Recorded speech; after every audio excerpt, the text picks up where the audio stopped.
Tole, hayyee akkam jirtu nageenyi badhaadhaa hordoftoota Gadaa Miidiyaa Neetwoork.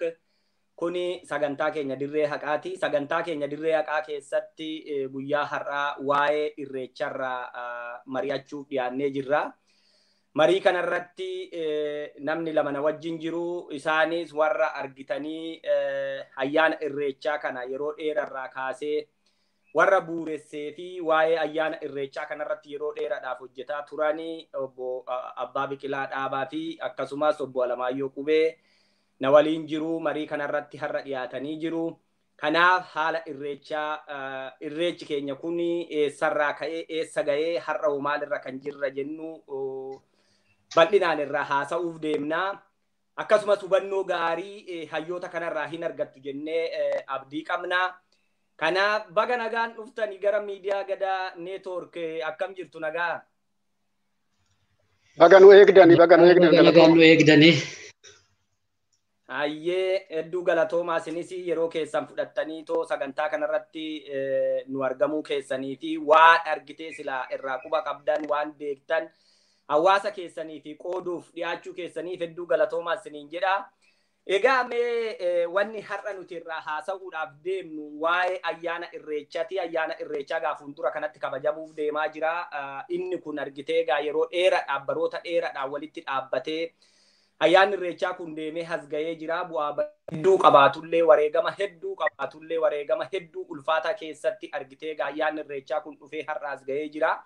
Mee calqabumarraa haa kaanu akka inni argitee quba qabutti isin lachuu warra argitee ayyaana irreechaa kana duwwaarraa kaastanii yeroo argitee nama muraasan nama 20 caalleen kabajachaa turtanii fi akkasumas immoo waan kanarratti dhama'aa turtanii waa'ee ayyaana irreechaa kanaan wal qabatee waldaa Caaftuu Lamaa jalatti illee bifa waldaa waaqeffataatiin illee waan kanarratti hedduu akkasiin dhama'aa turtanii kanumaan illee gariin keessan qabamtanii mana hidhaallee akka turtanii quba qabnu. Mee hundeedhumarraa kaaneetoo haa haasofnu ayyaanni irreechaa kun eessaa ka'ee eessa ga'e kan jedhurraa eessaa ka'ee eessa ga'e har'ammoo eessa jirra. Haalli argitee yeroo isin calqabdassanitti kabajamaa ture bu'aa bayin inni keessa darbee as ga'e har'ammoo garamitti deemna akkamitti gara fuulduraatti argitee irreechi kun deemaa jira kan jennurraa bal'inaan irraa haasofna. Mee obbo Abbaa Biqilaa isinirraan ka'aa. Mee ayyaana irreechaa kana yeroo calqabarraa kaasee haga har'aatti egaa waan kana hordofaatuma turtanii keessa turtanii irratti hirmaachaa turtanii. Haalli yeroo sin calqabdanii fi haalli ammaa kun maal fakkaatamee ayyaanumti irreechaa kun eessaa ka'ee eessa geenyee jirramee har'a akkamitti ibsitumee waan kana? Baay'ee galatooma. Irreechi ka'oomsa isaa yoo duubatti deebinee ilaallu akka Tsaggaayee Gabramadiin Qawweessaa fa'aa barreessanitti bara 1600 achi akka qarooma sulula Abbaatti ummanni Kush ummanni Oromoo calqabee kufaa ka'aa dhufee yeroo keenya ga'ee yeroo keenya kanarratti irreecha hoggaa jennu egaa calqabuma isaa ibsuun barbaachisaadha. Irreechi dhuunfaadhaanis hin calqabamaa, maatiidhaanis hin calqabamaa, hawaasa wajjinis hin calqabama. An dhuunfaadhaan calqabamu namni tokko imaltuu dhaquudhaa hoggaa deemuu malkaatti dhufe malkaatti irreeffatee nagaan nagalchii bakka naqee na milkeessii karaa nagaan adeemsisii nama nagaanatti fidedhee malkaa dhufutti irreeffatee bira darbaa. Hawaasa wajjin immoo an irreeffatamu hin jira. Egaa irreecha fulbaana keessa deemu odoo itti seenin irreessa caamsaa keessa irreeffatanis hin jira odoo gamni hin dhufin tulluu irratti ba'anii yaa Waaq booruu nu fuuldura jiru kana sanyii facaafanne kana galaana hamaarraa arfixoo hamaarraa nuu qabiitii nuu soori jedhanii tulluutti ba'anii korma qalanii waaqa isaanii kadhatanii akka nagaan isaan ulluuksisu hamma fulbaanatti amma ji'a amma keessa jirru kanatti waa kadhachaa adeemu. Fulbaana keessa irreechi kabajamu immoo duraan dursee manatti qophaa'ama sirumaa manatti qophaa'ama manatti attamitti qophaa'u maatiin qopheessee jabaa qopheessee qoraan qopheessee muka addaatirree qopheessee daamaraa daamotii qabatanii daamotii san ganama iyyan daanqoo baanii bakka adda adda manni walitti dhufee ibsaa ibsa. Ibsaan suni maali? Mallattoo lagni nuu calalee malkaan nuu calalee booruun gaddaa darbe birraan nuu bariite amma ceenee walagarraa an jedhu mallattoo ifatti ba'uuti. Mallattoo ifatti ba'uu sanii gaafa barii ganamaa san bakka abdaarii bakka gubaan itti adeeme san naannoo san warri jiru wal ga'ee wanti godhan hin jiraa waan tokko qopheessaniit dhibaayyuu qabataniit duraan dursa horii loon waaree yaasaniit horii marga dheechisaniit gaafa sanii dhoowwan hin jiru. Namni naannoo san jiru marga masqalaa jedhaniit marga hirreechaa jedhaniit kophaatti horii irraa dhoowwanii gaafa san duwwaa loon itti bobbaasanii loon dheedanii quufanii gaafni suni namnis horiinis hundumtuu quufa. Kanarraa darbee gaafa sadaffaati malkaa bu'u malkaatti irreeffatu. Malkaatti attamitti irreeffatu. Abbaan malkaa barii barraaqaa bahee korma qalee malkaa eebban saaqee kana booda ayyaantuun shamarran maanguddoon foolleen warri abbaa gadaa hayyuun naannoo sanii dhufee waaqa isaa kadhatee hangafa maannadhaan wal eebbisee irreeffata.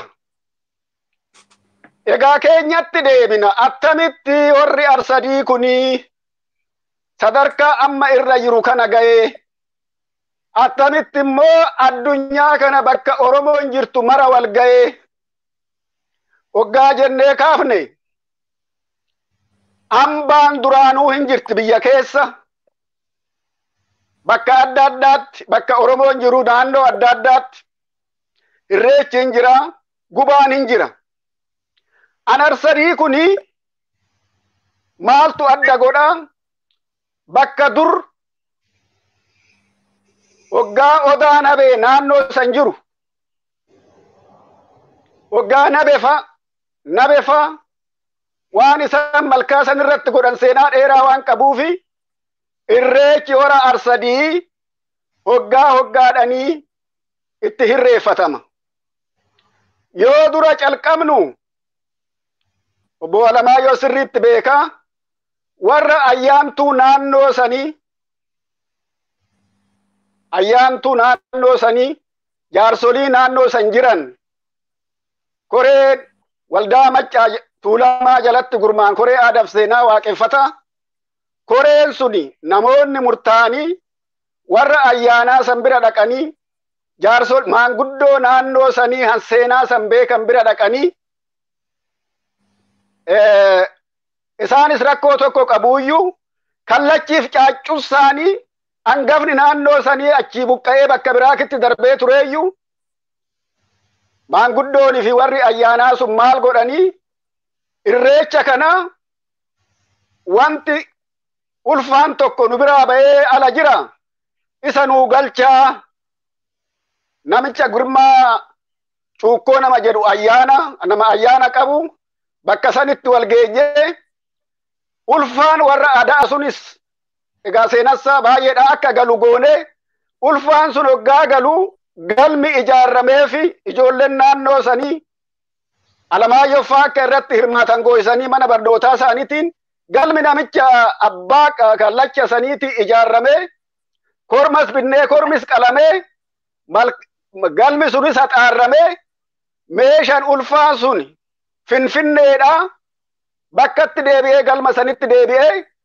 ummanni aadaa gammachuu guddaa itti gammadanii kana booda hundumtuu akka arsadiitti irreeffatu isaan nama kakaasanii, jaarsa kakaasanii, dargaggoo kakaasanii, beerren kakaasanii hamma tulluu cuqqaalaa naannoo san nama jiraatu amma adulaala ga'utti ummanni walitti labsee waan ulfaa warra ada'aa sun bakkatti deebi'ee galeef gammachuu guddaadhaan duraan nama 10ffaa nama 15ffaa 20ffaa taanee waan nyaatan kana daabboo tolchisiifnee fuunee dhaqnee namumti nyaatuu dhabamee karaa irratti namaa hirraa turre.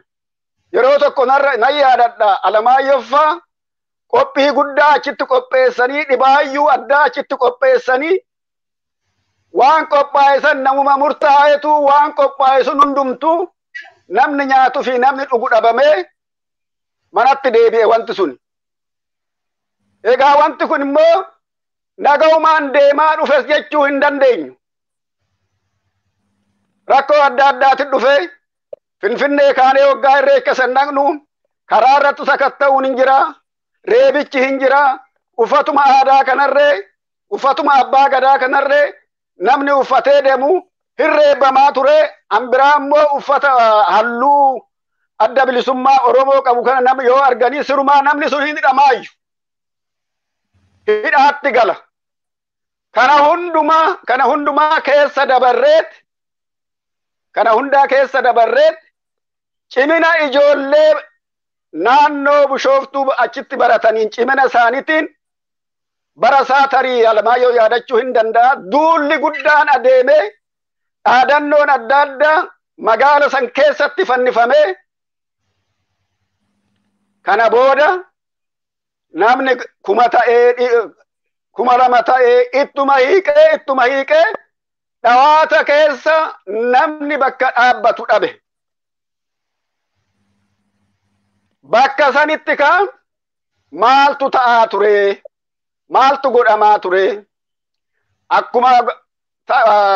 Akkuma calqabetti maal qopheessinee waltajjii sanitti bakka maanguddoonni, hayyoonni, abbaan gadaa, warri qaalluu, warri safuu fi seera qabu bakkee isaan ijjatanii nama barsiisanii nama gorsan waltajjii tokko achitti ijaarree waltajjii san waggaa ijaarru itti daballee haroo san keessattis namni waggaa viidiyoo kaasu akka rakkanne haroo san keessa akka riqichi tokko ijaarramee riqicha sanirraa namni suraa kaasuu calqabe. Egaa kanammoo hangodhamu duraan dursee akkuma duratti ganama jedhee ganama barii waggaa biiftuun baatu abbaan malkaa korma qalee malkaa saaqaa. Kana booda namoonni naannoo san dhufanii foolleen abbaan gadaa hayyuun qaalluun abbaan muudaa kun hundumtuu dhufee hangafaa maannadhaan erga eebbisanii namni qurrama walirraa qabdan faata walii ta'a jedhamee namni faata walii ta'ee malkaan qurrama garaatti qabatanii waan hin irreeffanneef hundumtuu walii qulqullaa'ee gara eebbi eebbifama. Eebbi eebbifamu sun irreechi suni hiika baay'ee qaba. Irreechi qabatamee dhaqu sun marga gannaa bonan goggogne yeroo san maaltu jira? Abaaboo keelloo bakka hundatti biyya Oromiyaa keessatti bakka biyya biraa hin jirre yeroo dhuma isaa eeggatee yeroo irreechaa yeroo fulbaanaa kana abaaboo sun waan dho'uuf abaaboo san qabatanii malkaa sanitti irreeffatu. Irreechi sun maali? Irreechi hiika isaa maali? Irreechi wiirtuu walqunnamtii ummataati fi walqunnamtii waaqati. Irreechi qabataniit waaqa galata galchu. Yaa waaq booruu gannaa kanan woof galchite an facaafannee ala jiru kana allaattii simbirroo daldeecha waan adda addaatirraa nuu hambisiiti nus akka soorannu nu godhii jedhanii waa kadhatu. Akka allaatti midhaan kiyya nyaanne, akka bineensi midhaan kiyya nyaanne, akka daldeechi midhaan kiyya nyaanne afaan irraa naa qabi jedhee Oromoon hin kadhatu.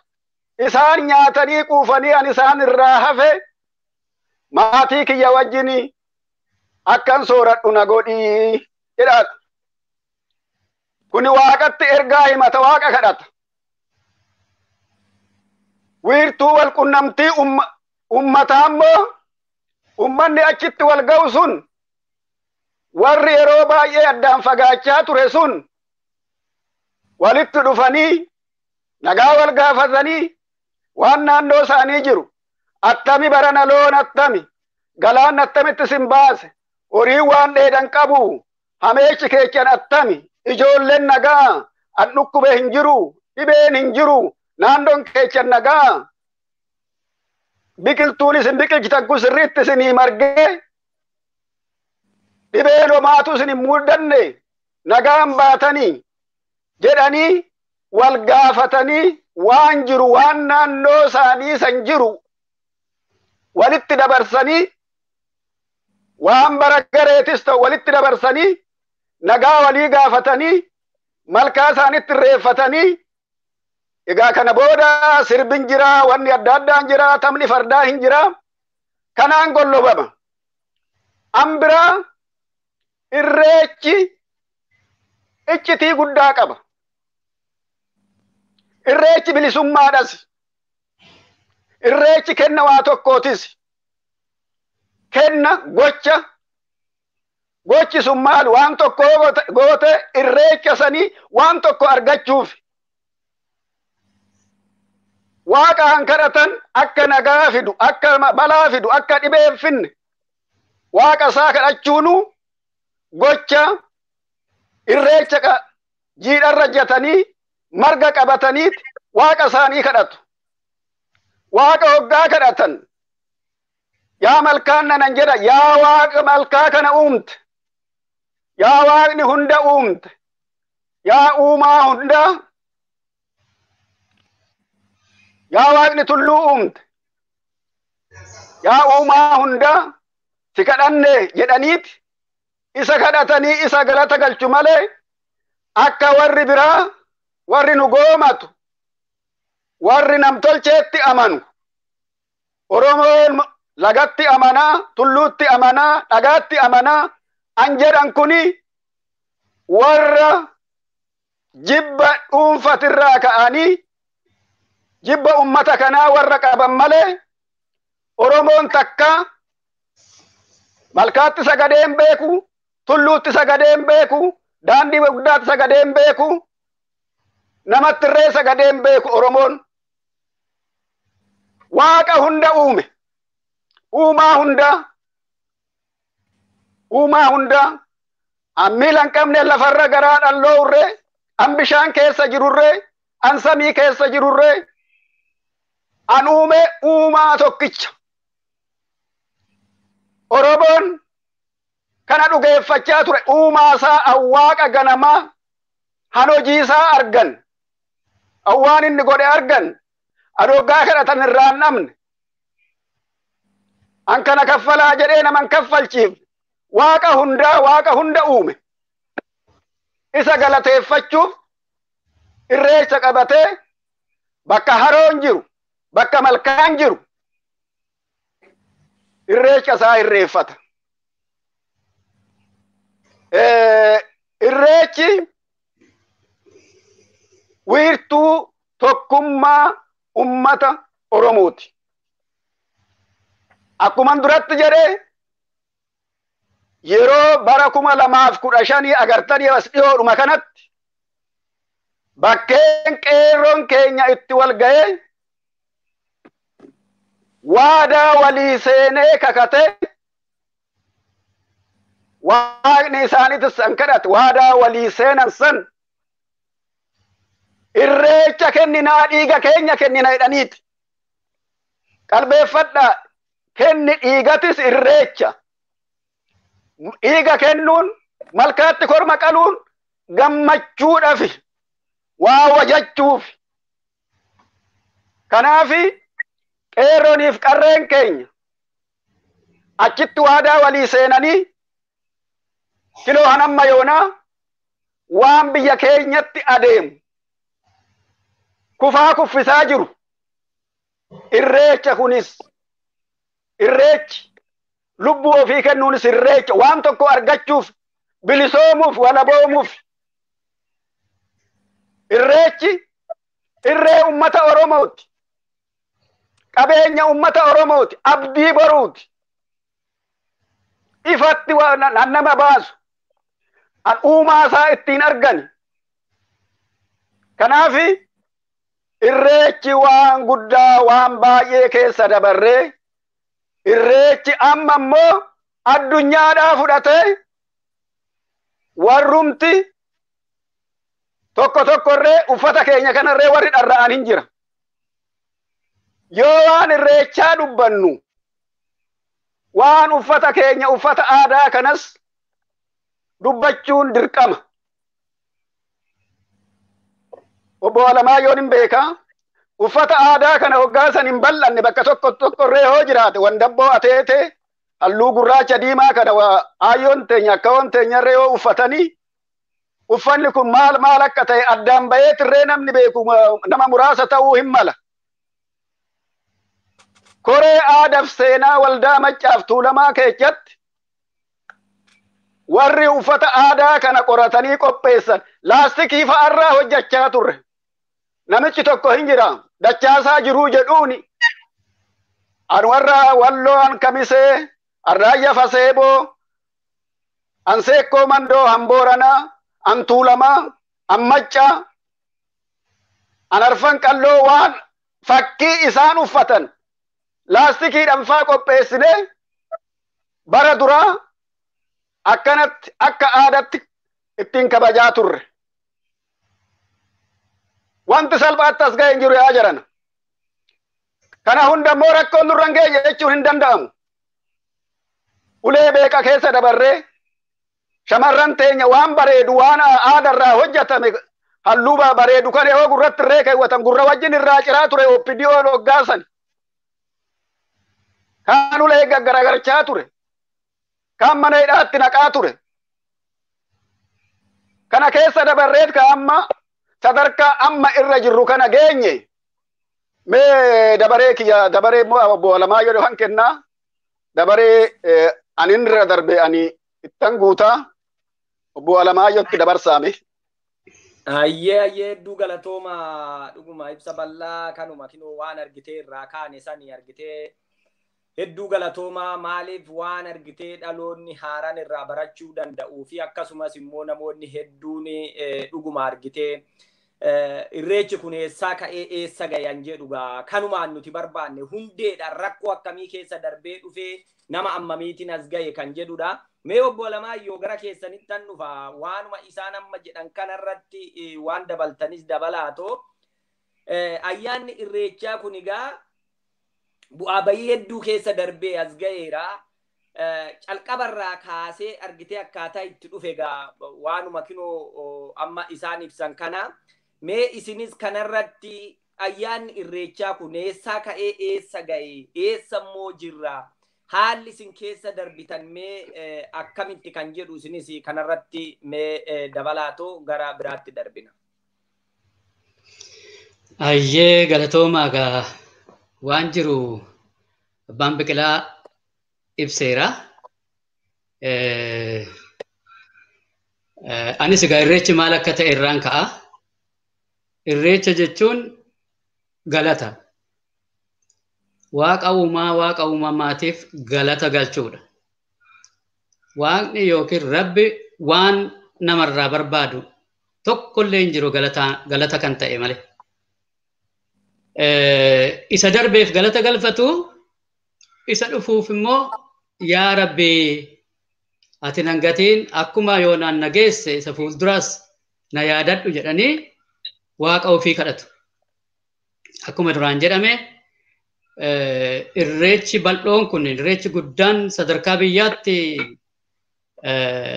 qofaa miti kan gaggeeffamu.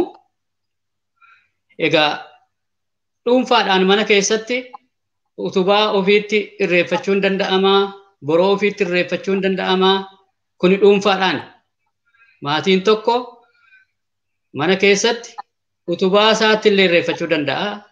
Boroo isaatti irreeffachuu danda'a. Akka kanaatiin deema. Ollaan immoo gaaddisa isaaf ta'u filateet gaaddisa jalatti waliin irreeffata. Kanarraa kan hafe waloodhaan hundumtu Oromiyaa keessa qofa biti biyya uummanni kuush jiraatu hundu malkaa qaba. Akka bishooftuun amma malkaa naannoo Ada'aa Liban jiraatan yoo ta'u kan akkasii iddoo hundumaa jira. Akkuma abbaan Biqilaa jedhee waggaatti al lama irreeffatama. Tulluutti, Arfaasaa tulluutti. Ammoo kunoo sammana fuuldura dhufaa jiru kana birraa immoo malkaatti. Hunduu malkaa qaba. Iddootti wal ga'u qaba. Iddootti waaqa isaa galateeffatu qabaa jechuudha. Maal inni irreechi? Irreechi mallattoo nageenyaati. Mallattoo araaraati. Mallattoo dhiifamaati. Uummanni guddaan kun bayeet waggaatti al lama dhiifama walii godhe jechuudha. Isa darbeef dhiifama waliin jedhanii qullaa'u jechuudha. Egaa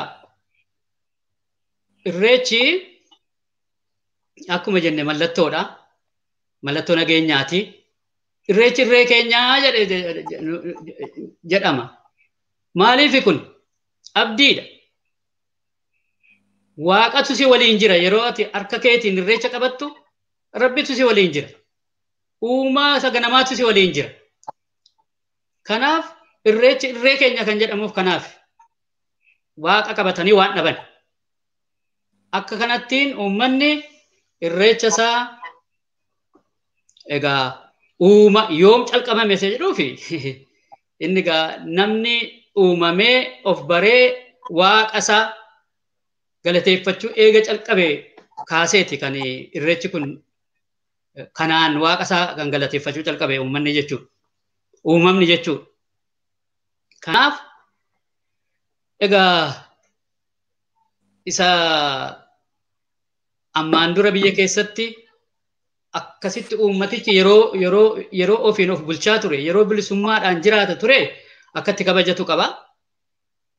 Garuu eega sirni nafxanyaa dhufee sirni nafxanyaa immoo amantii waliin dhufee akkuma abbaan Biqilaa jedhe nu harkatti cabsuu, tuffachuu, sadarkaa dhoowwuu utuma jedhu uummanni iddoo iddootti gateera. Dhiiseera malkaa isaayyuu. Garuu iddoo iddootti namni dhokatee illee gola isaatti irreeffata malee Oromoon hin dhiibne hin ganne. Egaa akkuma jabinaa fi akkuma laafinaati kan dagatees hin dhabamu jechuu kooti. Haa ta'u malee araddaa bal'oo bakka irreeffatan keessaa bishooftuun bara Haile Sillaasee waan godhameen isinitti himaa kan manguddoo naannoo bishooftuu irraa dhaga'e. Jarri kun dhiisuu didanii marga baataniitu irreecha jedhanii deemu. Jarri kun yoo humnaan waraanaan akkuma uummata rakkisaa jiran kan yoo akkas ta'e malee hin dhiisanii jedhaniitu Raas Masfiinitti iyyatan. Maal goonuree jennaan poolisiin ajajamuu qaba. Poolisiin shawaa sanaa kunnoo gibee jalqabee amma Shaashamanneetti deema. Poolisiin eeguu qaba jedhanii guyyaa isaan irreeffatan guyyaa uummanni bahee irreeffatu poolisiin bishooftutti marsee dhoowwe. Akka carraa poolisiin maali kun hundumtuu jedhe Haile Sillaaseen immoo egaa dhokatee isaa ta'uu haala kana inni hordofatee hin beeku. Mootummaadhuma yeroo sanaatu Haile Sillaaseetu gara bishooftuutti deemu maali poolisiin namni kun maali biyyi nagaa miti jennaan jara kanatu isin rakkisee kun waggaa waggaan irreecha jedhanii as malkaa hora sadiitti wal ga'u kana dhoowwuu fi jedheetu Raas Masfiinitti himu. jennaan kan kana godhu eenyuun ni seetan egaa wanniidha amantee harka keessaa qaba.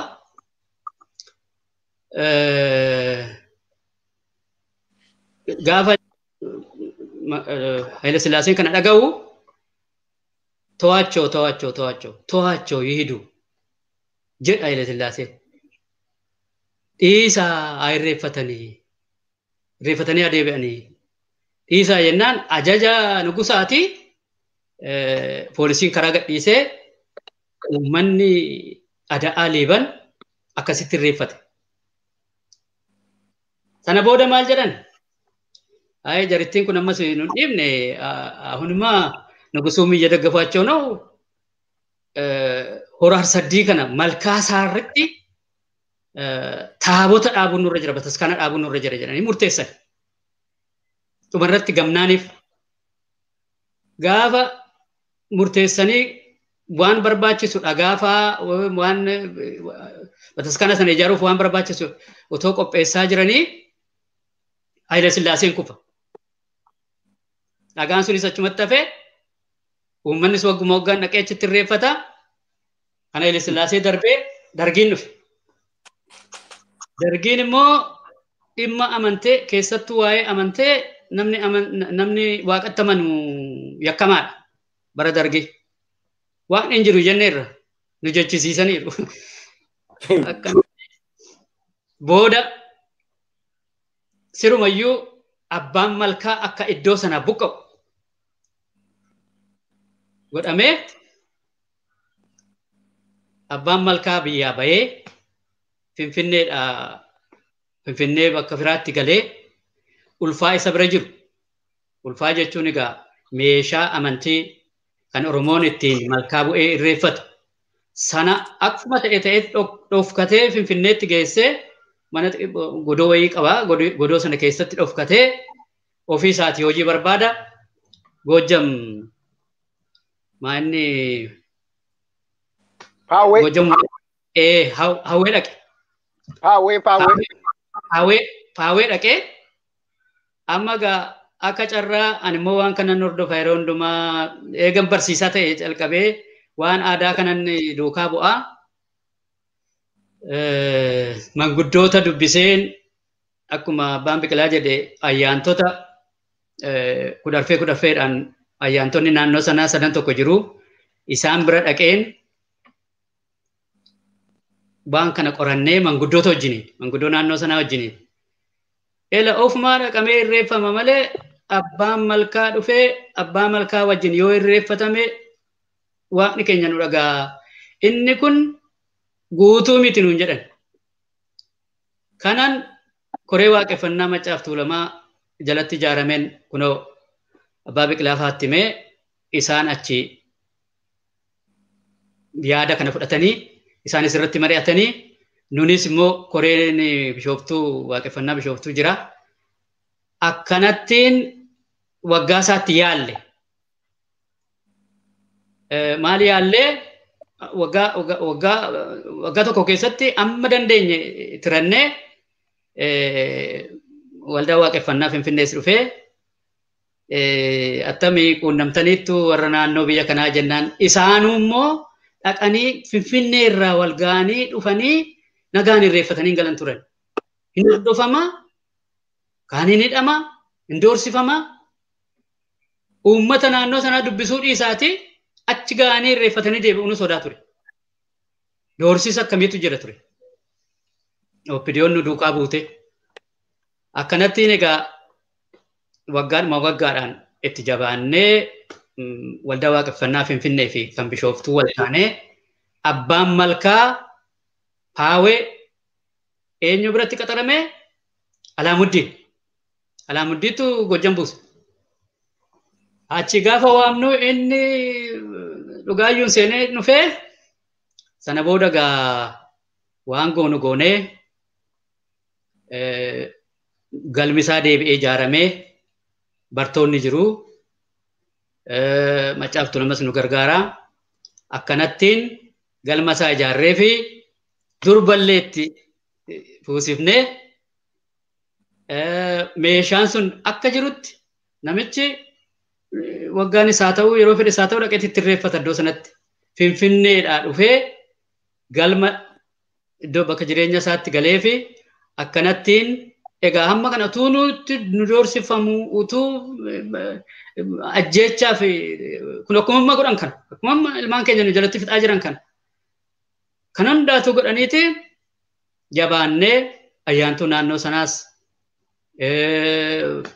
bartoonni naannoo dargaggoon qeerroon naannoo sanaas qarreen naannoo sanaas waltaanee akkanattiin sadarkaa kana ga'e inni amante warrumti amanteellee maal jedhani kan du'e awwaalame lafa keessaa ol nutti baasanii jedhanii nurratti lolu turan amantoonni warri kaan utuu hin beekin omaa ayyaana irreechaa guddifachuu jechuun hundumaa kan hammatu malee kan nama tokko garanatti wanni godhu miti akkanattiin egaa jabaannee ayyaanni irreechaa kun waggaanuma waggaan wanni egaa mari'annee goonu akkuma abbaa Biqilaan jedhe kana nama huccuu aadaa uffateetu hiriira kanatti hirmaata. Kanaaf warri isin uffanne duubatti goraa jenne akkanattiin kan huccuun aadaa kun baay'achuu calqabee waggaa isaatti hundumtuu uffatee dhufee iddoo kaanu sagantaatti baafnee abbaa malkaa duuba irreeffachuu kan yeroo duraa duubattiin sin deebisa ta'a malee maatiin tokko dhufeetu irreeffatee deema. Ayyaantuun tokkos ollaasaa wajjin dhufeetu irreeffatee deema. Manguddoon shanan ja'an tokko ta'anii dhufanii irreeffatanii deemu malee waloodhaan wal eeganii sa'atii kabajanii bakkeetti wal argan godhatanii hin turre sana dura gaa. Sana booda amma koreen lamaanuu wal ta'anii akkanattiin malkaa sana guddachuu danda'e otuma jedhuu bal'atee Oromiyaa wal ga'ee Oromiyaa qofaa miti galanni kan Rabbiiti addunyaayyuu wal ga'e. Namni bakkuma jirtu xiqqaatu lamas haa ta'u sadis haa ta'u irreeffate akka kanatti iddoo kana ga'e. Kanaafuu egaa wareegama guddaatu itti kafalame. Wareegama guddaa, wareegama lubbuu sadarkaa nu dhabamsiisutti saganteeffatanii waan immoo jabaadhaa namni rabbiin qabu uumaan ta'u akkanattiin har'a geenyee iddoo kana geenyee dubbachuu dandeenyee jedha gabaabumatti. Baay'ee galatoomaa ulfaadhaa dhugaa kana gaa wanni guddaan argitanii nuti barbaanne dhugaa namni hedduu waan kana waan beeku natti hin fakkaatu. I think namni biraallee miidiyaan biraallee argitee waan kana isin qunnamee akka waan hedduu isinirraa barumsa guddaa argatu abdiin qaba. Mee wadumani isinirraa kanarratti mee waa tokko dabalu wanni dabalu akkuma obbo Alamaayyoon jedhe bataskaana Iyesuusii jedhamu achitti ijaaruuf ka'aniiyyu booddee jaarsi tokko hin jiru maqaa isaanii hin yaadadhu tarii obbo Alamaayyoon yaadachuu hin danda'a isaantu jaarsolii aadaa walitti qunnamanii walii mallatteessa yaamii guddataa waan boqotannatti fakkaate waa'ee irreechaa kana keessatti hirmaannaa guddaa qabu egaa seenan isaan haa yaadatu waraqatarree hannamni baay'een gara 100 ol ta'an irratti mallatteessan natti agarsiisanii turanii fotookoppii godhattee fudhatta odoonaan jedhanuu anis kaa hin turre nan hidhamee wanti sun achumaan hafe. Ambiraammoo meeshaan ulfaa warra aadaa sun mana hangafaatitti Finfinneedhaa han deebi'ee karaa guddaa deemeti eechatti deemetti wanni hunduu qajeelee gololeetti warra giiftii jijoo naannoo sana warra ayyaanaa kana waan bade kana han qajeelchanan sirreessan karoorsanii karaatti deebisan. Anee barraa fudhatan warra san ulfaa warra san waan ta'eef namoonni filatamanii aadaa warruma ayyaanaa kana naannoo isaaniitti namoonni filatamanii wanti suni amma giftii warra galma giftii yoo itti deemee isaan waan ta'uun irra jirus mala achi himanii gaafuma galurree akkuma duratti dubbatamee galmi haarofti ijaarramee haati manaa hanqarree handuraanii hoo jiraatte an ulfaa san qabee buna daffiseetoo waaqa kadhatu ishii waan ta'eef yoo jiraachuu baatte durba fuudhanii manni galmi sun xaarramee ulfaan sun immoo bakka addaa bakka kabajaa bakka akkuma ulfaa sanitti bakka biraa taa'ee waan kana godhaa yoo gaagale immoo korma qalaa jedhamee wanni hundumtuu guuttamee wanti sun biyyatti deebi'ee ergasii maal jedhu saani keenyarree dhaltee aannan elmannee dhugnee aannan raafannee dhadhaa baafannee quufnee nuu darbee jedheetu warri adaa gammachuu guddaa ulfina guddaa warra naannoo saniifis Alamaayyoo fa'aafis waldaa Maccaaf Tuulamaatiifis galata galchaa turani. Ambiraan immoo darbee amma wanti egaa seenanii yoo dubbatan malee yoo irra taa'anii dhoksanii akkuma dhokatte hafti irreechi kun milkaa'uudhaaf addi bilisummaa Oromoo hirmaannaa guddaa qaba. Miseensi dhoksaadhaan achi keessatti ijaarrame. Koree aadaaf seenaa kana keessa hin jira, boordii keessa hin jira, hojii raawwachiiftuu keessa hin jira. Tokko uffatuma kidoo alaabaa Oromoo qabu kana, an abbaa gadaa odoon ta'edhaan qabu kana yeroo duraa wannoo tokko irratti hojjechiifneti mataatti faa keewwatanii waan adda addaa goonee achitti mul'achaa ture. Waan adda addaa takka achitti mul'atu godhaa ture. Karaa biraatiin immoo waanuma tokkoonuu akka wanti sun milkaa'u gargaarsa fi gorsa guddaa koreen naannoo Tuulamaa kana keessa jiru koreen dhaabaa qunnamtii koree aadaaf seenaa waldaa Maccaaf Tuulamaa keessa waan wal qunnamanii jiraniif jabeenya koree saniitii fi jabeenya namoota waldaa Maccaaf Tuulamaa koree aadaaf seenaa keessa jiranii. Warra Bishooftu soo fudhannee abalu kana jechuun danda'u malee waan kanarraa fagaatan natti fakkaatu ana. Egaa hambiraa kanuman jechuu barbaadee yoo gaafin biraa jiraate haala amma jiru kana waa'ee barreecha Finfinnee waa'ee baranaa irreecha baranaa waa'ee amma deemaa jiru kana yoo nu gaafattanii waan tokko waan nuti ifuu dubbachuu hin dandeenyaa isinittan deebisa. Tole galatooma ulfaadha yaa baay'ee bareeda sanitti dhufna. Hedduu galatooma wanni guddaan kanuma argitanii wanni argitee waa irraa baratamuu danda'a jedheetu yaadaa ture keessa.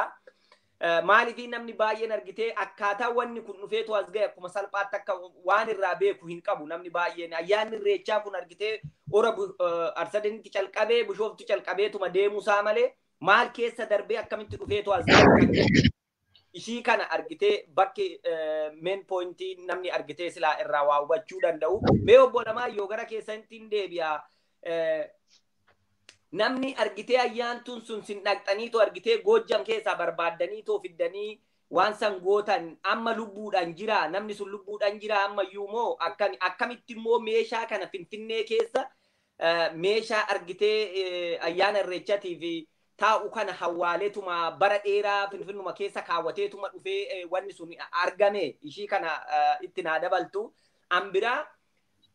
Egaa wanni kun barootuma dheeraadhaaf Hayilasillaasee irraa kaasee dargiitti darbee bara wayyaanee even bara ammaallee mootummaan dhufaa darbaa mootummaan Habashaa waan irreechaa kana ookaniif immoo waan aadaa Oromoo kana guutumatti injibbaa jechuudha. Guutumatti fuuldura dhaabbataa jechuudha.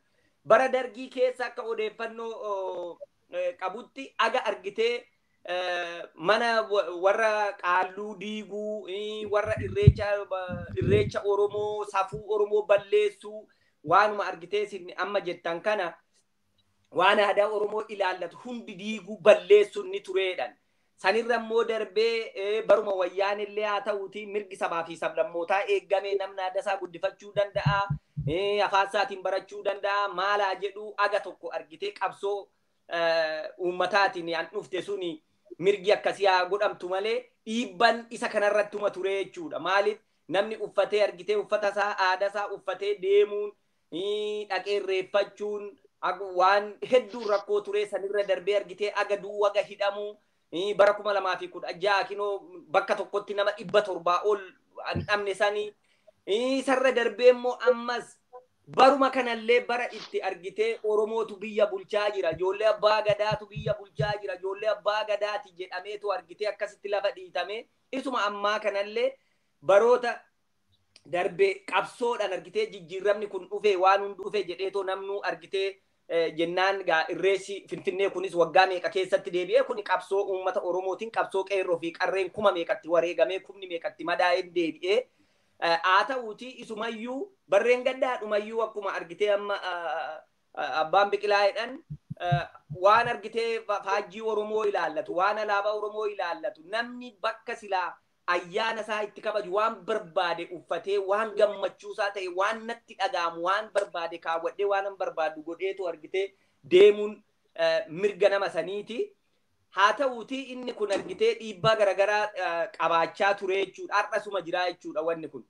Kanaammee inni kun walumaa gala maalinni isa sin gaafadhe sanitti dabaltanii jibbi amma kana ga'u mootummaan kun dhufaa darbaan waa'ee aadaa Oromoo kana jibbuun amma immoo Oromootu biyya bulchaa jira yeroo jedhamutti baruma isa ammaa kanallee akka hin kabajamne ayyaanni irreechaa kun akka hin kabajamne sababa argitee dhibee koronaa vaayirasii jedhu kanaan sababeeffatanii akka hin kabajamne dhiibbaa garaagaraa gochaa turanii garuu abbootiin gadaa humnumaan irratti dhiibbaa guddaa waan godhaniif akka kabajamu ta'ee isumayyuu immoo namni argitee namni bal'atee too dhufuu hin qabu namni argitee nama xiqqaa dhufee Finfinneetti kabajata kan jedhamu isa kana immoo namni isiniin mari'adhee miti anan bakka san dhufu namni namaan mari'atee miti yookaaniif immoo cidha nama tokkoo miti waraqaadhaan waammamtee miti an dhufu namu akkuma barbaadetti dhufee waaqa isaa galateeffachuu barbaadaa jechuudha. Kuni dhiibbaan amma naga'u kun dhufaa darbaan mootummaan kun waan kanarratti waa'ee aadaa Oromoo kanarratti godhu kun akkamitti ilaaltu mee isuma kana wajjin mee Bolamaayu. Egaa akkuma duraan jenne abbaan malkaa horar saddee bakka buqqifame irraatti deebi'ee amma ammaattuu lubbuun jira. Bakka uumaa ganamaa qe'ee warra isaatii lafti deebi'ee fi asirratti akkuma abbaan Biqilaa jedhe Ayyaantuu Girmaa Cuukkoo fi Bazzaa Buttaa nama jedhaman naannoo Duukamii isaan lamaantu Abbaa Zawudee kan jedhanin sadaffaan jira. Isaan kana sadantu wal ta'anii iddoo uumaa ganamaatti akka deebi'u kan godhan kan guddaa nu gargaaran amma Girmaa Ayyaantuu Girmaa Cuukkoo lubbuun hin jiru. Bazzaa Buttaa illee akkasuma lubbuun hin jiranii. Abbaa Zawudee sana hin beeku. Isaan kanatu bakka sana barbaadee iddoo uumaa ganamaatti iddoo akaakilee fi abaabilee isaanii iddoo kana jedhamee achitti akka galan godhame amma barreen gaddaannaa adda bilisummaa Oromoo galee anis dhaqee mana isaaniiyyuu dhaqee dubbiseera abbaa malkaa. Lubbuun jira. Ulfaa ganamaa kan warra isaa kan akaakilee abaabilee irraa dhufe qabateetu achuma jira. Garuu akkuma amma jette kana hafuura dhufkatee ta'a. Maaliif yoo bilisooman malee gabrummaa jala ta'anii egaa waan ofii sana guddifachuun hin danda'amu. Akkasitti dhokatee ta'a. Garuu lubbuun jira. Ulfaan yookiin meeshaan aadaa sun hunduu bakkuma uummanni qubachiisetti akka qubateetti jira jechuudha. Egaa haalli kana fakkaataa innis nagaadhuma jira. Maaliif hafuura dhufkate yoo jette akkuma abbaan Biqilaa jedhe kuni namni aadaa ofiitti rarra'u duratti jibbinsuma akkumatti jette. Jibbinsa guddaatu jira. Cabsuu waan uummanni kun uumaa ganamaatiin adeemu sana waan dhugaa ta'eef Inni kaan immoo waan sobaa namtolcheefaa jedheera abbaan biqilaa waan adda addaatiin ergifataniifaa akka ofii isaaniitti ergifatanuu hin beekan. Isa uumaa ganamaa Oromoon kan akaakilee abaabilee isaatiin jiru sana harkatti cabsuu barbaadu. Duratti jibbiinsumatu ture. Dhiibbaanis jibbiinsis ture. Amma immoo siluma kaayyuu eega addi bilisummaa Oromoo sochii calqabe. Innis addi bilisummaa Oromoo Alamaayyoo Qubeefaa wajjin. Ayyeetufa abbo. Addi bilisummaa Oromoo waa'ee Oromooti. Waa'ee Oromummaati. Waa'ee mirgaati. Inni kunis immoo isa dhugaa ganamaa waan ta'eef aadaa isaa deebisuuf afaan isaa akka guddatu gochuuf mirga uummata kanaaf dhaabate dhaabni kun.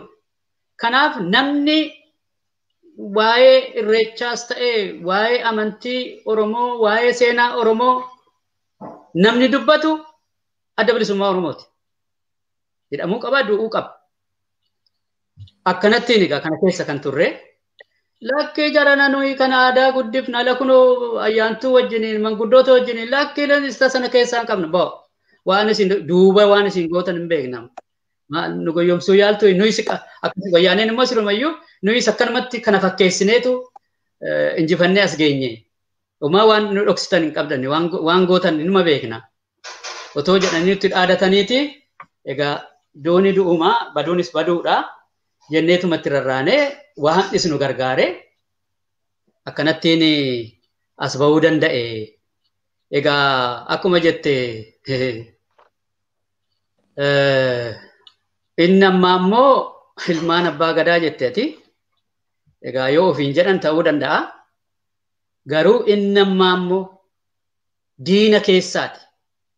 Diina sanu keessaatu as bahe. Numa fakkaatee nu nyaachaa jira. Ilmaan keenya nu jalatti fixaa jira.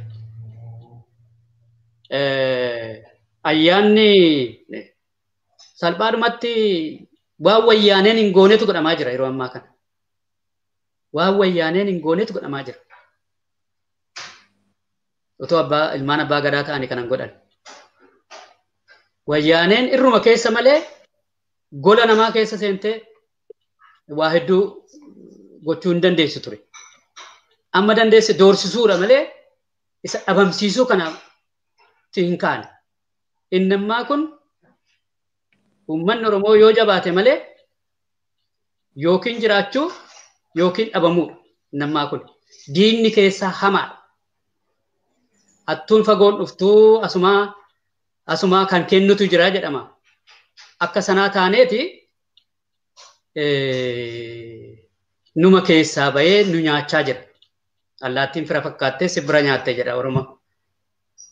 Fira fakkaatanii nu nyaachaa jiru. Ilmaan keenya nu jalatti fixaa jiru.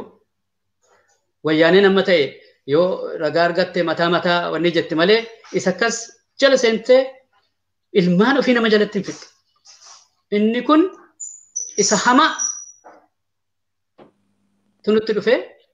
Kanaaf egaa haa ta'u malee ayyaana irreechaa baranaa yoo ilaalle dhuguma dhibeen jira. Dhibeen baraa kun jira. Isa biratti immoo isuma amma jennu kana haala Oromoon keessa jirutu baay'ee ulfaataadha. Akkuma jenne akkaataa itti irreeffatu amma immoo akka durii miti. Gumiin abbootii gadaa jira. Jaarroleen jiru. Ayyaantuunis jirti. Kuni wal ta'ee haala ittiin ayyaana isaa kabajatu qindeeffachuu, karoorfachuu, kana hojiirra oolfachuutu irra jira. Akkanattiin yoo amma fakkeenyaaf dhibee sana ilaalchisee ogeeyyiin fayyaa akkaataa namatti himanitti qajeelfama sanarratti hundaa'anii kabajachuudha. Egaa yoo akkuma jenne ummaticha lafarraa fixan malee ayyaanni irreechaa waggaa meeqa waggaa 150tti duulameeyyuu hin banne inni riguun ga'u akkaataa haala ilaalanii akkuma amma murteeffatanitti dhibee sana ilaalchisee waan gochuu qaban irratti hundaa'anii kabajachuu qabu. Egaa keessattuu inni malkaa ofii hunduu malkaa qaba jedheera duraan inni tuqeera. Hunduu naannoo isaatti malkaa qaba. Tulluus qaba. Inni akka jirutti ta'ee isa kana lamaan inni guddaan inni itti ummatichi wal argee wal eebbisee waggaatti guyyaa lamitu kan amma gaafa bultii 3 fi 4 jedhameera. Lakkoofsi isaa xiqqaatullee malee wal argee wal eebbisee eebba fudhatee galuu barbaachisaadhuma. Kan egaa haala yeroo irratti hundaa'anii dhibee sanas otoo hin dagatiin akkaataa itti kabajatan isaanuu malataniiru, isaanuu itti adeemaniiru. Wanti baay'ee nama gaddisiisu ilmaan abbaa gadaa naan jette ati maali kunoo kanuma aadaa Oromoo waliin guddisaa turre Dirribii Damissee mana keessatti nama waggaa 70 mana dhaqanii kottu gadi ba'i jedhanii naareeban maal jedhama kun? Kana ilmi abbaa gadaa isayyuu durriyyeedha malee isaanuu durriyyeedha. Warri namatti ergus durriyyeedha. Inni nama reebus durriyyeedha. Kana qofaa miti. Foolleen gadaa ijaaramtee turte. Namni foollee gadaa ijaaraa ture Dinquu Dayyaaseessi jira. Kanafaa keessa jiru. Maal balleesse maal godhe? Foolleedhuma waan ijaareedha. Egaa akkuma jenne yookiin baduudha yookiin balleessuudha. Inni akkas godhu kun immoo baduudhaaf malee balleessuufi miti. Hin danda'u uummata bal'aa kana. Uummata waan ofii waan namaa hin barbaadu kan kooti kan keessanii kiyya kooti jedhe kana balleessuu hin danda'an. Otoo lafarraa dhumee uummata Eertiraa lafarraa dhume. Lakkoofsaanis ta'ee bal'ina lafaanis ta'ee qabeenyaanis ta'ee. Otoo lafarraa dhumee ilmaan Tigraayituu dhuma. Akka xiqqeenya isaaniitii fi akka lafa isaaniitti. Uummanni Oromoo dhuguma ijoollee dhabnee garaan nu gubatu kun dhuguma qabeenya guddaa dhabne. Ija keenyaa fi gurra keenya dhabne. Inni kun nama guba. Dhageessaniitu yoo ta'e I hope hin dhageessu. Mahammad Amiin boorsaa isaa qabatee waajjira dhaqe. Harargee. Nagaadhaan hojii hojjechuuf baagii isaa qabatee waajjira dhaqe. Eenyu ajjeese? Eessatti ajjeefame? Bineensa reeffa isaa nyaatutu argama. Maal jedhu kun biyya mootummaan tokko jirutti namni tokko nagaadhaan hojiidhaaf manaa bahee dhabamu. Kana qofaa miti. Daadhii Galaan. Waa'ee dhuma Minilik waan sirbeef. Waa'ee dhuma Nafxanyaa waan sirbeef. Daadhii Galaan akkasitti mucaa kichuu galaafatan. Kun yoomuu sammuu namaa keessaan bahu. Kanaa caaluu hundi keessanuu beektu. Mucaa kana fakkaatu dhabne. Egaa mucaa Malkaamuu jedhamu immoo baakkoo warra isaa wayyaaneen fixxeet haadhaaf abbaa isaa wayyaaneen ajjeefteet mucaan miliqee uummanni isa jalaa bahee amma sammaa kana warra ammaa kanatti ajjeese. Mucaa Malkaamuu jedhamu. Qeerroo baakkoo. Kana qofaa miti. Walisootti dheengadda dhageessaniitu. Qeerroo warra naannoo walisoo qabsaa'u keessaa mucaa tokko hidhanii yeroo Hacaaluun du'e sana hidhamee manni murtii dhumaarratti hin argine gallakkisaa jennaan gaafa isaan gallakkisaa jedhan galgala mana hidhaa keessatti du'ee argame. Reeffayyuu kennuu didanii akkasitti nutti taphatu. Kuni jireenya. Kanaaf mucaa jaajjii tokko immoo qeerroo. Jaajjiidha gamnaaniif akkuma isiniin jedhe diina keessaati. Diina keessaa ishiin keessa namaa beektu namaan iltu. Jaajjiidha baqatee gaafa gamee fi naannoo isaatti qeerroon qabsaa gaafa gamuu fi Naqamteedha. Magaalaa Naqamteetti hordofanii qabanii fidanii jaajjii ajjeesanii reeffasaa magaalaa jaajjii qarqara kaa'an. Achitti argame reeffisaa. Baqateellee jalaa bahuu dadhabe. Diin akkasiitu nurra jira jechuudha. Kanaaf walumaa galagaa ummatichi jabaatee akkuma kanaan dura itti cichee eenyummaa isaa yoonaan ga'e kana ammas jabaatee tokkummaadhaan yoo ka'e malee diina keessaan nu qabatee amma liyyuu hayilli jedhu liyyuu hayil jedhanii otoo poolisiin jiru liyyuu hayil jedhanii ijaaran. Liyyuu hayilii kana eessaa fidan? An akka nu badhetti dhaabadhee barsiiseera kutaa keessa mana barnootaa keessatti shiftii lamatu jira Oromiyaa keessatti. Kaarikulamiidhuma Oromiyaa keessatti qophaa'ee afaan Amaaraatiin barsiisu. Ijoolleen keenya wal gaarreeffachaa waliin guddatte. Har'a liyyuu hayilii ta'aniiru. Isaan mootummaa hidhachiisa, ishiin kan keenya ammoo kunoo qalamaa jirti. Kan akkasii keessa jirra. Iddoo biraatiin finne.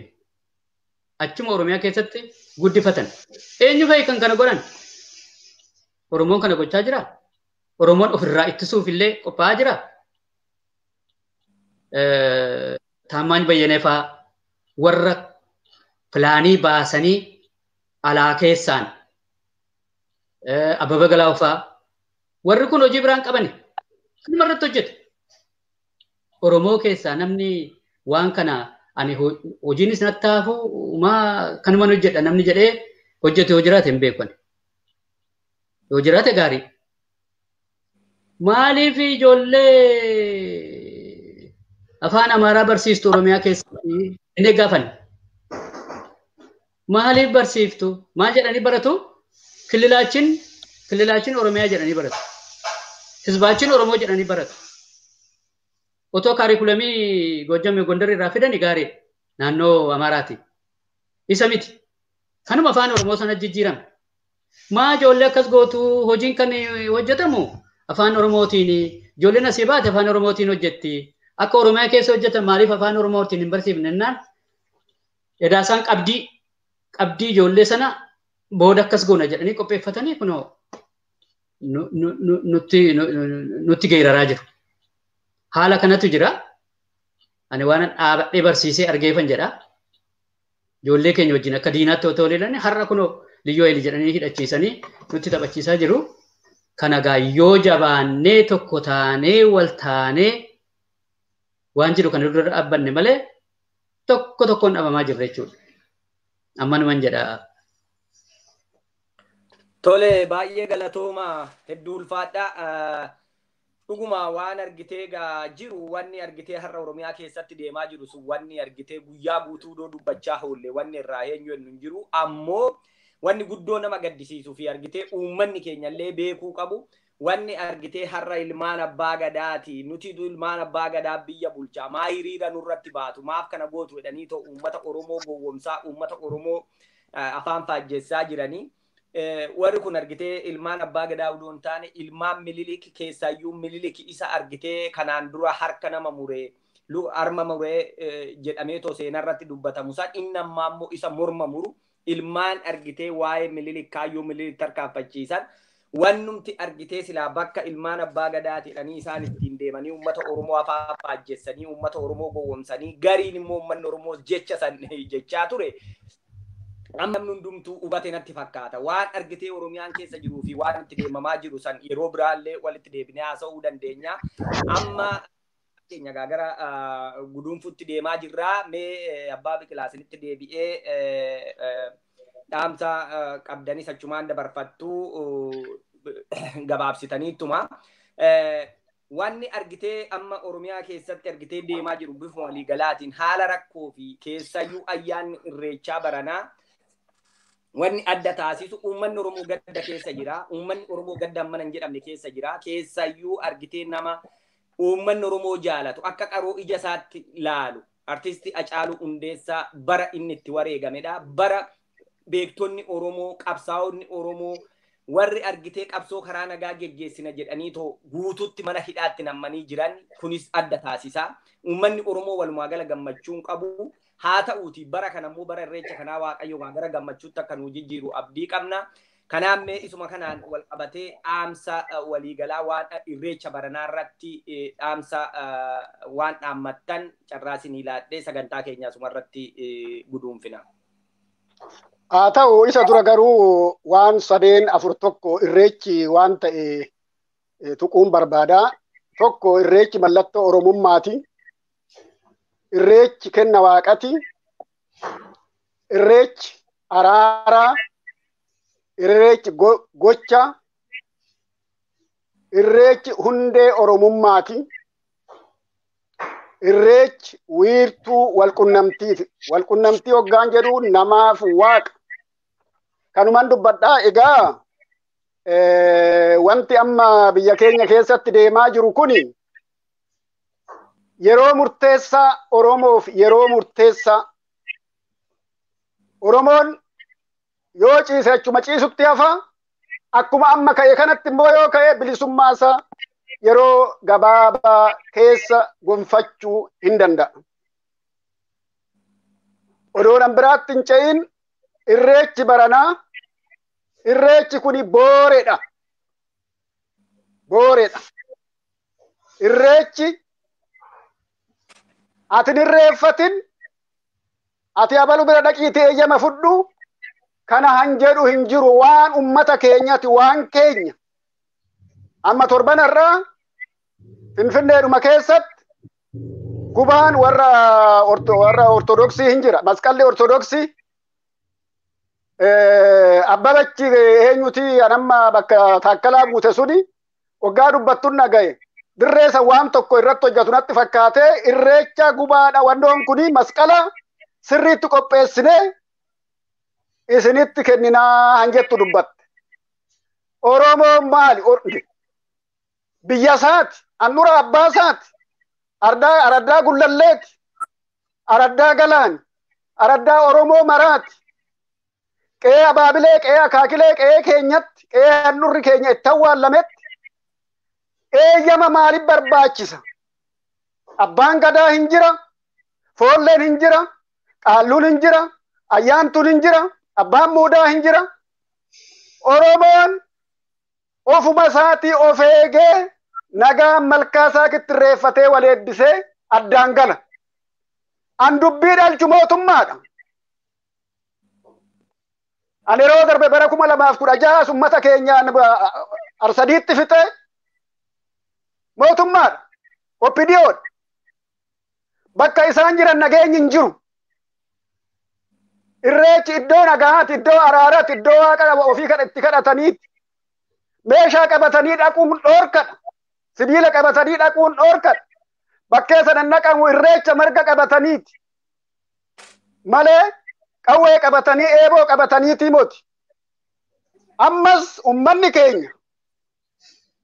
keenya yoo eenyummaa isaa kabachiisuu barbaade hidhachuutu irra jira. Ormi hankabajameetoo ulfina argate naannoo isaaniitti irree mootummaan 4 kiiloo kun garagaree rafuu sodaate naannoo Tigraay jechuu kiyya warra hidhate warra qabu warra of ijaare waan dubbatan hojiirra oolchu. Kanaafi meeshaan akka nama kabachiisu akka ulfina namaa kennu kunuu barmoota tokko anamma agarre kun barmoota tokko ummanni Oromoo qeerrooniif qarreen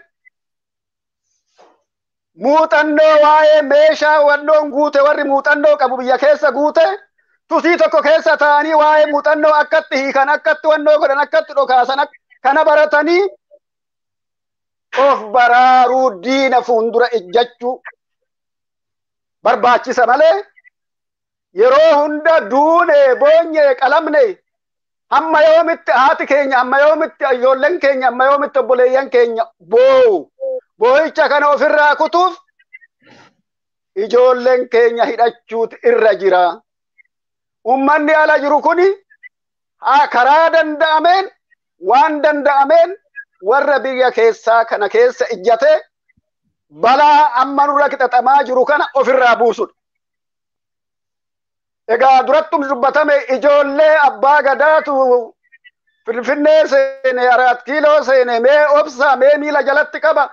Lui ani dhiifama naa godha gaa durumaanuu ani mormaan ture waan irreechaa kun hin beeku. Jarri kun bee warra nu hidhaa ture, warra nu ajjeesaa ture, warra miila nurraa kutaa ture. Maal addaa addummaa qabu warra Maqaleetti gale san wajjiniini addaa addummaan hin jiru. Jarri kun warra amanamuu moti, warra nu ajjeesa, warra harkaati, warra harki isaanii dhiiga Oromootiin cuuphame. Mee illaallaa jedhanii warrumti immoo harsama raasanii waraanni haa hiikkatu karaa nagaatti dubbanneetoo fidhaan jedhu kuni gowwaa ummata keenyaan dogoggorsisaa ture warra gowwaa warra hiikkadhaa jedhee warra abbaa gadaatis gowwoomse ummata keenya salphisee oole. Salphina keessaa ba'uuf Oromoon bakka jiru amma egaa akkan dhaga'utti akkan beekuttis humni karaa adda addaa jira. Ijoolleen bakka qubattu dhabdee bosonatti galaa jirti. Warra kana hidhachiisanii torban tokko jalaan fixu waggaa diina 4 kiiloo keessaa baasanii too ummata isaanii bilisummaa gonfachiisan. Kanaafi ammas deebiseen dhaamaa irreecha kana bara kana anan dhaamu waraana ijoollee Oromoo, ijoollee warra Kibbaa, ijoollee Hadiyyaa, ijoollee Walaayittaa, warri waraana poolisii liyyuu haayilii an jedhan kana mootummaa Abiyyi keessa warra jiran, warri mootummaa shiftaa keessa jiran ummata isaaniitti akka dhokaafne mootummaa baduu gaye, mootummaa qarreerra gaye kana wajjin akka hin banne boru ummatuma kana keessa jiraatu. Warri amma nu bitaa jiru nu ajjeechisiisaa jiru kuni xiyyaaran kaanii biyya tokkotti galuu hin danda'u. Warri ummata kana wajjin hafuu danda'u warruma amma qawwee Abiyyi baate too ummata fixu kana. Abiyyi si wajjin hin hafuu inni ummata keechanitti hin dhokaasinaa, haadha keechanitti hin dhokaasinaa, obboleeyyan keessan dirqisiiftaniin gudeedinaa. Oromoon safuu beekaa, Oromoon dubartiin ajjeesu, dubartii ajjeesuun haraama, dubartiin namni hin ajjeesu. Kana fala addaatiin nutti dhufe. Kanaafi warri amantii hunda ummata kana wajjin ijjadha. Warri sabaaf sablammoota, ummanni Affaar, ummanni Qimaant, ummanni Hadiyyaa, ummanni Agaw, ummanni Shinaasha, ummanni Beenishaangul, ummanni Gaambeella, ummanni Koonsoo, Sumaalee. Kuni ummata keenya, ummata Oromoo wajjin ijjadha. Jireenya keechana murtaa'u humna jabee humna Oromootirratti. Oromoon hin cabu kophaasaatuu injifachuu hin danda'a. Garuu boru wajjin jiraachuuf Oromoo wajjin hiriira, Oromoodhaa tumsa, diina ofirraa kaasa, biyya bal'aa qabdu, waa hunda qabdu, biyyi keessa waggaa muraasa keessa waggaa 10 waggaa 20 keessatti biyya addaa taatee waan agartaniif diina isin qorqee isin balleechuuf mootummaa tokko nugusa Abiyyi nugusa ta'uuf malee ummata kanaaf himotan ummata lafarraa fixaa jiru. Haati kiyya abjuudhaan natti hin ta'e nugusa 7ffaa ta'a waggaan umurii kiyya waggaa 7 ta'u nugusa 7ffaa taate naan jette hin soba kijiba kuni sammuu namaa hatuufi.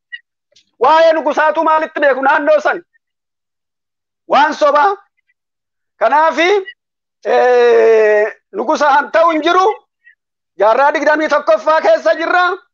Ummata keechan deebiseen dubbadhaa hin fixina. Qawwee keessan kiiloo 4tti garagarchaa ofirraa fonqolcha. Seenan isin gaafata. Jarri hin baduu gaanii halkan tokko tafe. Kana qalbeeffadhaa irreechi baranaa waan gaariin waa dhageechisu yaa Oromoo milkaa irreecha keessan irreeffadhaa Arsadiittis Finfinneettis waleegati kophaan deeminaa 2-3 ta'a deema namatti hin bu'ina ummata biyya keenya keessa jiraatu kabajaa eega akkasii wajjin hiriiran godha namni gufuun tokko isaan hin rukunne. Ummanni Oromoo akkuma turaan dura dubbatame amantii waaqeffataa musliima kiristaana ortodoksii qaba anu hundumtuu walitti hidhuu jiru irreecha fi oromummaadha malee amantiin an kabajanneetoo ittiin jiraachuu dandeenyu yoo lafa qabaannee biyya qabaannee bilisa baane namni biyya hin qabne tokko waanuma gooftan isaa jedhe fudhata malee mirga hin qabu kan waanuma isaan ta'a jedhan ta'a turre amma san isaan uummatanii fi yeroo baay'ee hin dubbatamaa afaan tokko afaan Amaaraa aadaa tokko aadaa warra Gondoree warra mootummaa tokko nugusa amantii tokko ortodoksii warri biraa hin jiru yoo laafne irreechis hin jiru aadaan Oromootis hin jiru uffanni Oromootis hin jiru abbaan gadaa abbaan malkaatis hin jiru kanarraa of baraaruuf cimaa ulee gaarirree qabaadha yoo qawwee bitachuu dadhabdaniin jedhee ummata keenyaadhaa maa akkanumaa egaa waaqni bara dhufuu bara gammachuu nu haa godhu gadda kana nurraa caamsu rabbi. Tole hayyee hedduu galatoomaa ulfaadha egaa sagantaa biraatiin akka walitti deebinu abdiin qabaa baay'ee galatoomaa ulfaadha egaa wanni argitanii dhaamsi isin waa'ee ayyaana irreechaa ilaalee nu dabarsitan hedduu waan argitee namni waan baay'ee irraa hubachuu danda'udha waan baay'ee irraa barachuu danda'udha kanaaf isinis ulfaadha fayyaa ta'a egaa sagantaa keenya sumarratti xumurraa yeroo biraa immoo sagantaa wal fakkaataadhaan walitti deebina kanaaf galatoomaa egaa ulfaadha. Jiraadha isinis jiraadhu atis jiraadha ilma baata egaa jiraadhu. Obbo Alamaayyoo hundattuu nagaa naa himi. Ta'u atis naa himi nagaatti egaa. Tole nagaatti tole. Waaqni waliin haa ta'u. Tole nagaatti. Nagaatti. Nagaan naa ta'a.